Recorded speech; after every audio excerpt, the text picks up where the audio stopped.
planned giving initiative was really seeded at the 2022 Clergy Lady Congress in New York. It was really seen as a timely offering that the Archdiocese wanted to provide for parishes. And so what we've launched at Clergy Lady 2024 is really a result of that early planting that has been cultivated. So with the next slide, we'll go through the same kind of why, what, and how.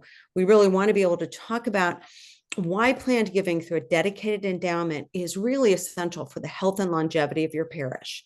We want to talk about the pieces that will really best position you and your parish for success and how we can be a resource to help. And we'll talk about some of the pieces that are accessible to you. The next slide, Steve. Parish planned giving really is the one-time offering of the first fruits of our wealth. Steve Tibbs mentioned the first fruits, and really we talk about first fruits often in stewardship, that it is our first offering to Christ. It is our thanks and our offering of generosity. Planned giving is very similar in the same way, but it is of our lifetime wealth or of a particular significant gain, that it is a way that we can offer something back to the parish. So we want to talk a little bit about the value of planned giving as a tool. Steve? So one, it's a chance to reflect our faith and values. If we think about what we leave behind as our legacy, if we are tithers of our parish, do we have the opportunities to be tithers of our estate? And maybe perhaps we can't be from an income standpoint, but we do have that opportunity within our estate. What message does that leave? What opportunity is that to continue to reflect our faith and values through our legacy and the model that we give for our heirs? It expands our giving capacity. Oftentimes, as I said, for many of us, our income, our ability to give of greater significance may not be as much during our earning years, but as we think about retirement plans, insurance policies, our acquired wealth, we may in fact be able to give more significantly. And through a planned gift, we have agency over our assets. We all know there are things, there's taxation and expenses, other pieces, but by taking and having a thoughtful planned gift in place, and particularly remembering our parish, it really does allow us to have some agency over that going forward. So what are the ways to give? And these next two slides that we're going to share really are kind of the mechanics of planned giving. And oftentimes these programs get kind of caught up in that. But I want to highlight just a couple of points on the next two slides. So Steve, just to talk about a couple of the things that we've got. Can we go to the next slide, please? Yeah. So one of the things, if you look at all the different ways to give, from beneficiary designations, gift of property and real estate, I want to highlight here that about more than 80% of gifts are bequests. So it is an indication through one's will of a portion of the estate or a particular gift amount left. And so the simplicity of that is really one of the key drivers. The other, beneficiary designations. Someone may choose to leave a life insurance policy they no longer need, or their tax-deferred retirement assets. I actually spoke to a gentleman at Clergy Laity who has taken out life insurance policies for the parishes and organizations within the Orthodox Church that he wants to leave planned gifts to. So that was actually an intentional gift above and beyond. So there's some really creative ways, but I want to just focus on that simplicity. You don't need to be a complex financial expert to provide this kind of program for your parishioners, but simply a means to invite them to consider this opportunity. And the next slide, we'll just talk about some of the vehicles that are available to your parishioners right now that may in fact be of benefit to them while they're still living. Charitable trusts, lead and remainder trusts, IRA rollover distributions, and particularly appreciated assets. Someone may have come into a significant amount of capital through the sale of property or the sale of a business or an inheritance, and they have the opportunity not only to benefit from capital gains tax breaks, but just to be able to offer first fruits from those gains. But how do they do that? What's the way those gifts get managed? Well, that's through an endowment. Steve, we go to the next slide, please. An endowment is a dedicated fund managed under the parish and the parish council that help steward planned and direct gifts for the long-term security of the parish and for short-term impact. And we want to talk about the way it works in both capacities. On the next slide, please. Thank you. So the principle of those gifts remains intact. And that's the beauty of these gifts going to an endowed fund versus to the operating budget, because they won't spend out very quickly, but the principle will remain for the long-term security of the parish. However, once it begins to generate earnings, and we talk about different scales of when percentage of earnings can be distributed, those can be directed toward parish programs for extraordinary ministries, extraordinary projects or programs, and extraordinary philanthropy. The terms here that we use, ordinary and extraordinary. Ordinary, think about the things within your budget that are part of your operating. So you may have certain youth programs that are set, certain educational programs that are set. But what an endowment allows you to support are things like, for example, my home parish of St. Mary's in Minneapolis, this year we're seeding an extraordinary new ministry program, and we're seeding it for 3 years on a declining scale so that it can then fold into the operating budget. But it's a chance to really do something above and beyond operating, because we've had these funds that have been left and endowed and earned for the parish to do such extraordinary things. So let's talk about the value of an endowment itself. Thank you, Steve. So again, it is securing that principle that you're not spending it down immediately, that it does have that lasting and enduring ability to support the parish. But it's compounding gift values. So if each of us on here, I think there were 89 people registered at last count. If everybody put $100 into an account, you're going to generate some interest. If we put $8,900 together, the growth in earnings compound. And so that's really the significance of that. Likewise, by setting what your parish goals are going to be, Steve talked about vision, and an endowment really does reflect, is an opportunity to reflect the vision of the parish in terms of what are those priorities, what are those extraordinary things that the endowment will support. And so you have the opportunity to reflect the values and the vision of the parish. And that then really provides your parishioners that sense of understanding that their intent will be fulfilled, that when they make a planned gift in their estate at whatever point in time, they understand that many years down the line, when that gift may come to fruition, they know the values and vision that will be supported by that, regardless of what's happening in the parish at that time. So that really is a way to preserve that donor intent. So why is this important now? Why are we really talking about this now? And it is such a timely opportunity. In the next 20 plus years, $84 trillion will be transferred generationally from baby boomers to the next generation. It's a tremendous shift in wealth. And so as we think about opportunities for those donors and the beneficiaries of those inheritances, to think about the way they want to give and then the organizations they want to support, we want to tap into a couple of things here. Only 46% of the population has a will right now. And so the real opportunity is to begin to think about not only preparing for our ultimate salvation upon our passing, but what will happen, how will our gifts and what we leave behind be stewarded. And a proper will, a proper estate plan allows us to do that. And as my friend Bill Marianis would say, if you don't have a will, you do, because the top tax rate is 40% at the federal level. And that's for an estate of $1 million plus. And so without that will, you're automatically reducing that estate by at least 40%.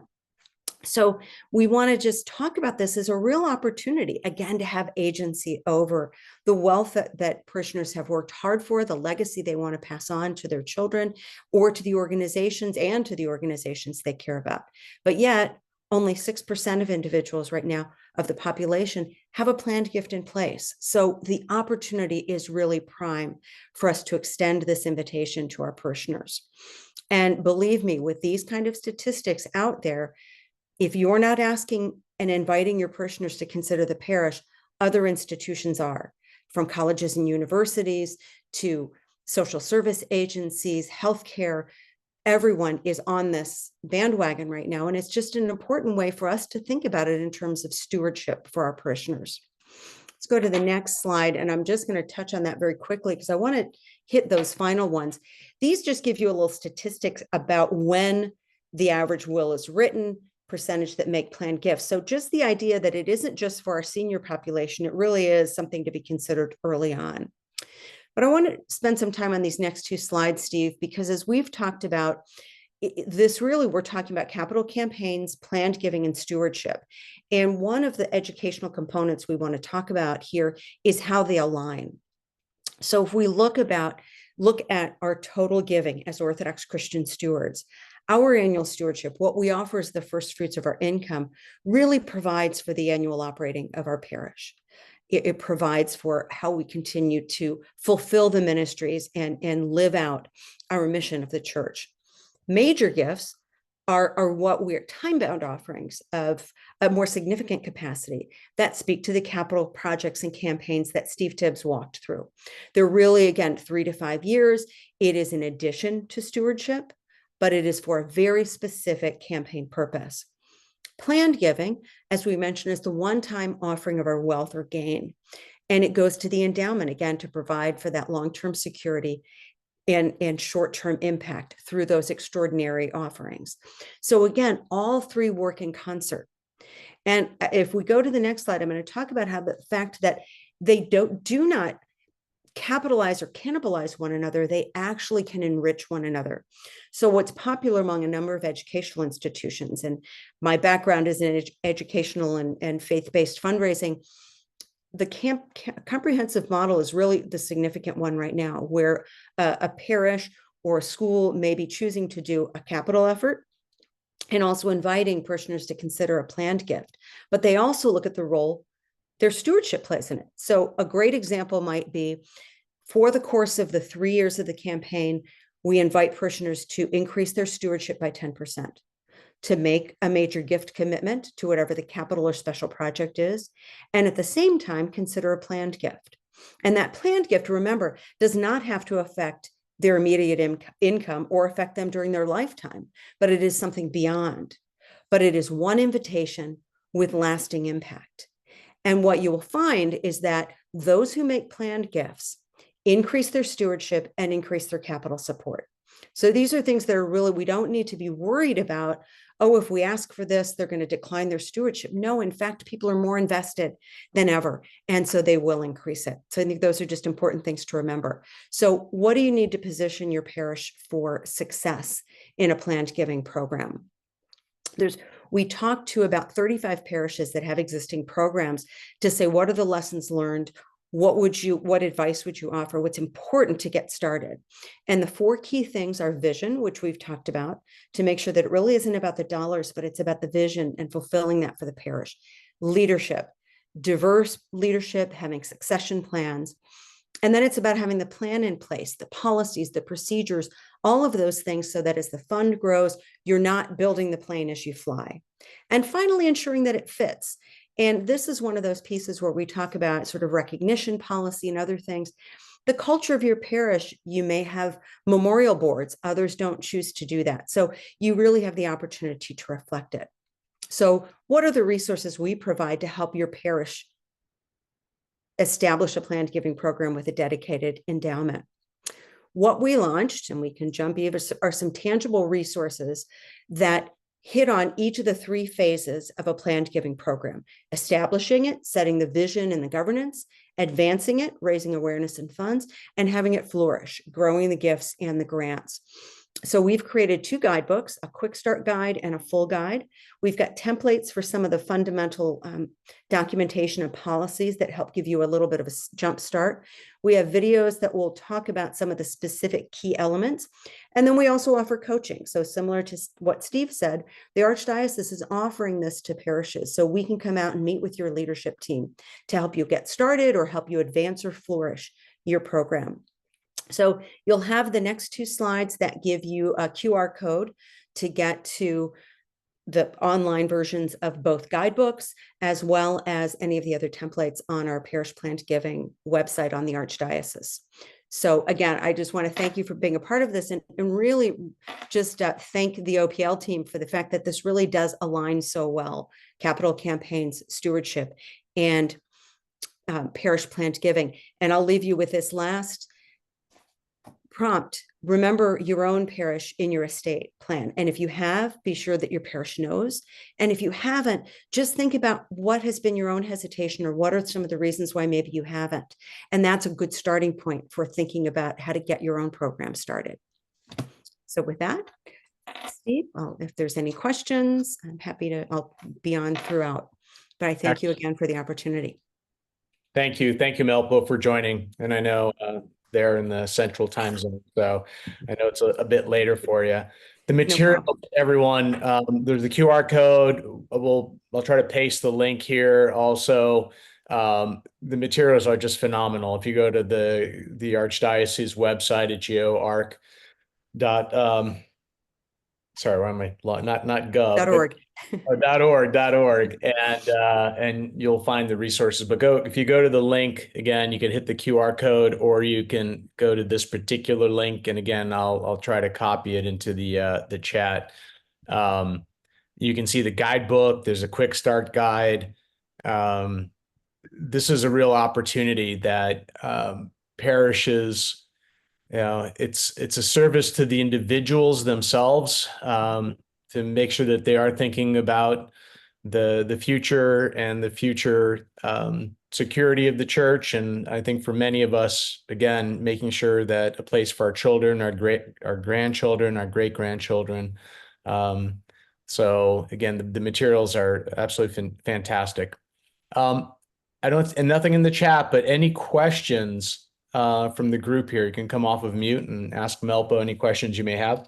Yes, Steve, this is Deacon Danilo in Reno. I have a question. Yes, Deacon Danilo, good to see you. Good, better seeing you. Thank you. Melpo, I saw your presentation at the CLC. It was very good, and this is kind of a reprise of that.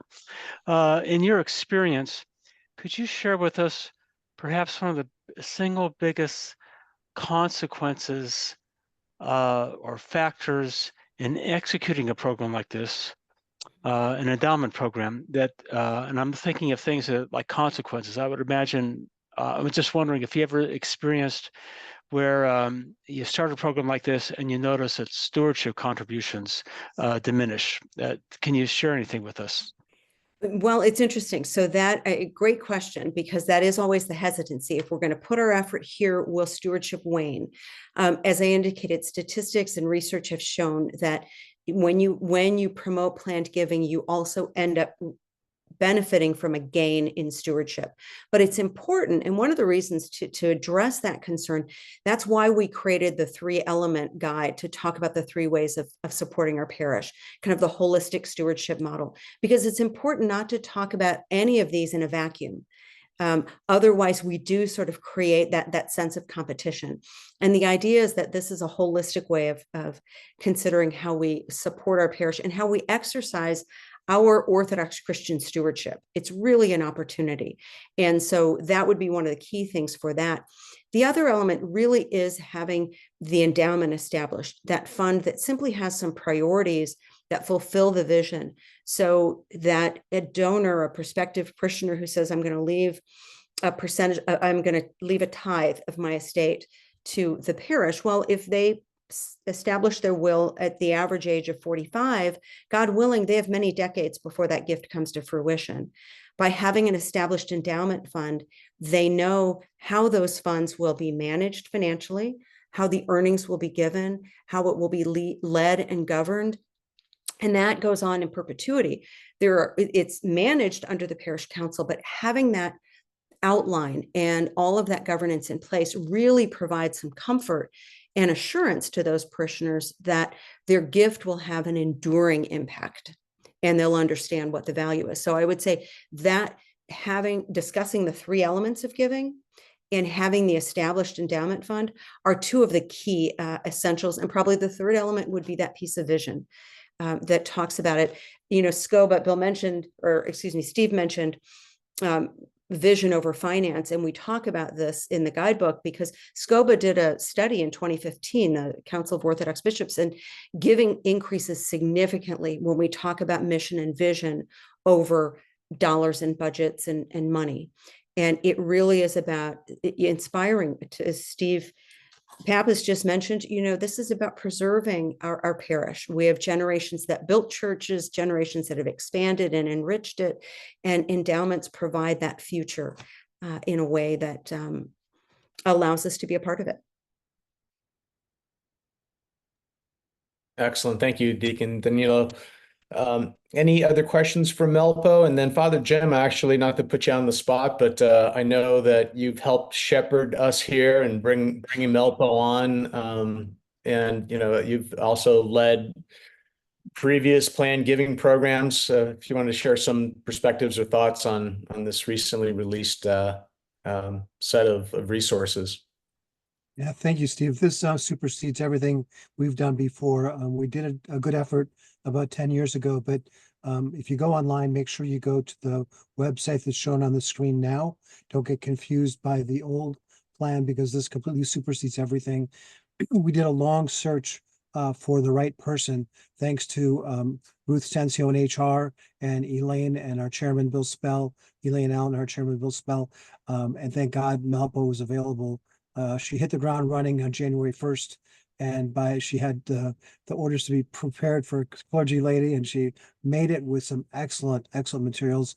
As you can see, we found the right person, and all I'm trying to do is open doors and let her run because she's got it down. So I hope you'll all take advantage of this. And this, as she said, and I'll reiterate, this is for the parish. This is what the Archdiocese wants to push back down in value to the parishes for your security. And Bill Spell, the our chairman, always loves to say, just think if 20 years from now we have hundreds of parishes that have $1 million or more in an endowment, we'll have changed the face of the entire Archdiocese. And so that's really